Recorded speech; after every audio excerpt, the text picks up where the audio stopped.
rechazarlo de inmediato, si no, quiere perder todo, su dinero.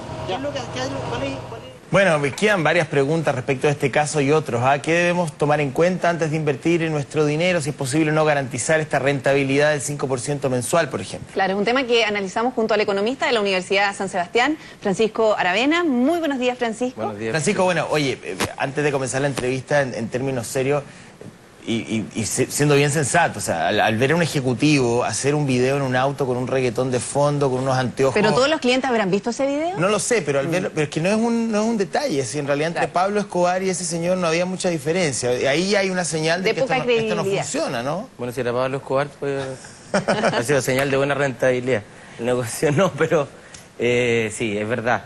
Pero no es la única empresa que se dedica a esto. No. Hace mucho tiempo que muchas empresas están prometiendo altas rentabilidades y eso ya termina siendo sospechoso. El tema acá es que hay un montón de personas que caen frente a estas promesas que son súper atractivas y probablemente para muchas personas que no saben qué hacer con sus fondos o con alguna jubilación que recibieron, algún bono extra que recibieron, que fueron muchos de los clientes que ellos enfrentaron, probablemente este ofertón de rentabilidad era bastante atractivo, así como lo hacen 2 o 3 empresas más en el mercado.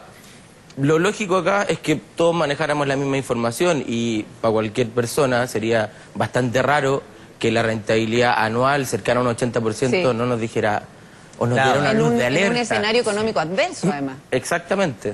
O sea, hay dos cosas que son súper claras. Primero, tenemos un escenario económico donde la gran cantidad de fondos no ha estado sobre el promedio en el último tiempo.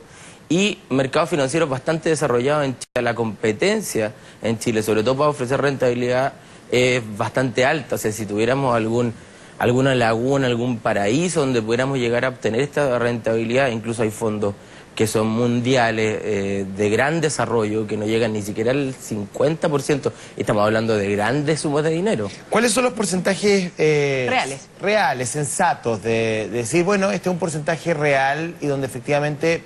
Estamos hablando de un buen número. O sea, lo que le estaba diciendo recién, o sea, los grandes 50 fondos que podrían llegar a ser, no, estoy hablando del top a nivel mundial, o sea, así como 50%, pero en realidad pero aquí en nuestro país, cerca de un 10, cerca de un 8, si es muy riesgoso, si podemos llegar a algún porcentaje. Eso anual. Claro. O sea, ya un 80% era bastante raro. Desorbitado. Claro. ¿Cuáles son las herramientas de inversión que hoy día existen en el mercado, las más habituales, las más seguras?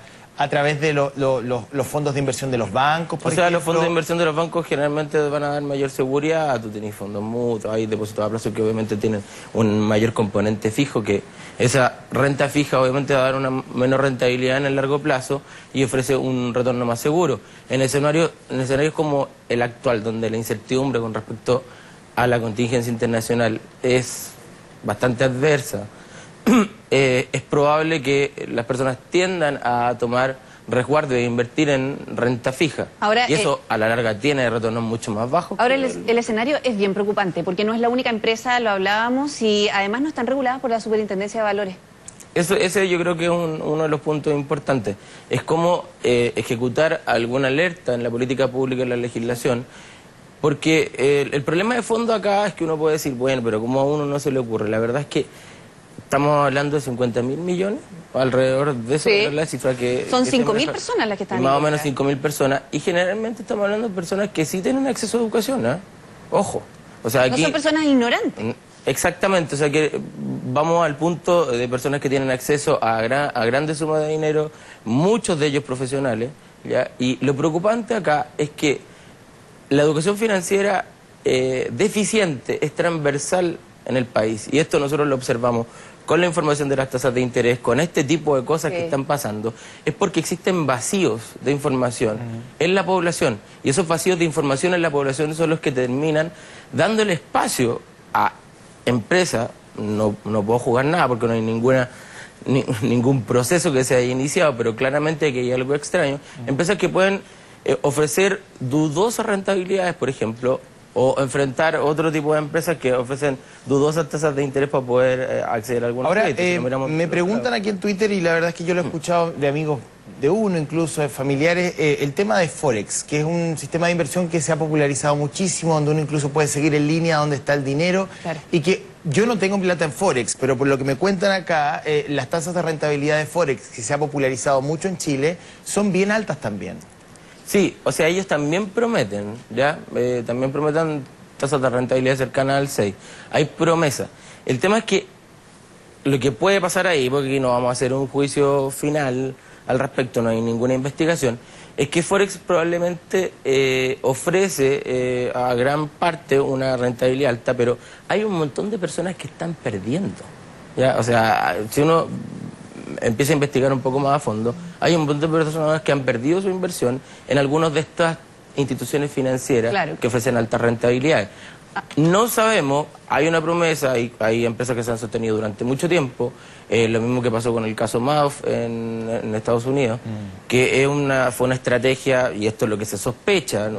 Insisto, son solo sospechas, una estafa piramidal, el famoso esquema de Ponzi Game, donde la pirámide Ponzi. se termina pagando con los nuevos inversionistas la rentabilidad que se les prometió es que en este a un caso grupo de personas. no entraron nuevos inversionistas, ese fue el Sí, tema. Ahora, uno de los ejecutivos recomendaba incluso pedir un crédito y con eso invertir. ¿Es recomendable eso? Si es que tú vas a tener de verdad y te van a garantizar de por vida la rentabilidad, obviamente queda convenio. El tema es que acá te estaban prometiendo algo que era irreal.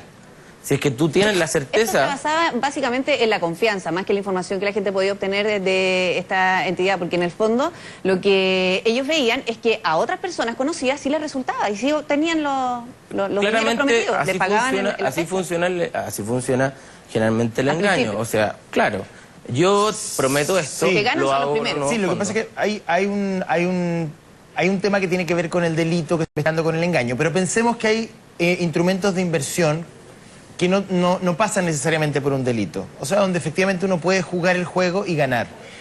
¿Vale la pena efectivamente poner la plata allí? Hoy día existen otras herramientas de inversión que son más seguras y donde en verdad uno efectivamente puede mantener los fondos creciendo, aunque sea en forma más lenta. Olvidándonos un poco del engaño, porque es la excepción, Sí, evidentemente. claro. O sea, pensemos que hay otras herramientas de juego, de que son la mayoría. transacción, que es la mayoría, y donde sí efectivamente la plata es invertida. Ahí tocaste un tema clave, José Antonio, porque la información con respecto al riesgo fue lo clave, y ese fue el engaño. Porque al prometer Que lo un aseguraba. 5%, ¿qué es lo que te estoy diciendo? ¿Cuál es el riesgo que tú estás tomando? Cero. Cero. Cuando yo te estoy prometiendo riesgo cero, el valor esperado que yo voy a tener de mis fondos va a ser la rentabilidad que ellos me prometieron. Ese fue el engaño. Básicamente, el engaño es con respecto al riesgo. Pero nadie puede la asegurar rentabilidad. O sea, nadie puede asegurar, nadie te puede asegurar, efectivamente rentabilidad. nadie en te ese puede juego de asegurar al inversiones. 100%. Pero tú tienes instrumentos de renta fija que te ofrecen rentabilidades menores que sí son mucho más seguras. Perfecto. Y que hay una probabilidad mayor de que eso vaya a ocurrir. El engaño acá Claro. fue no decirte, oye, esto es súper riesgoso y se Fue puede más caer en ambicioso. cualquier momento. Claro. No es una probabilidad cero de que Por cierto. nos vayamos a caer. De todas Perfecto. maneras, muchas gracias. Gracias, Francisco. Adaptarse, digamos, al mecanismo y al nivel de riesgo que uno efectivamente pueda correr, Sí. de acuerdo a su situación personal y al monto que maneje. Exactamente. Que estén muy bien, buenos Ya, que días. estén bien. Gracias, buenos días. Buenos días. Vamos a seguir con otro tema, son las 7 de la mañana con 27 minutos porque llegó marzo, último mes para pagar el permiso de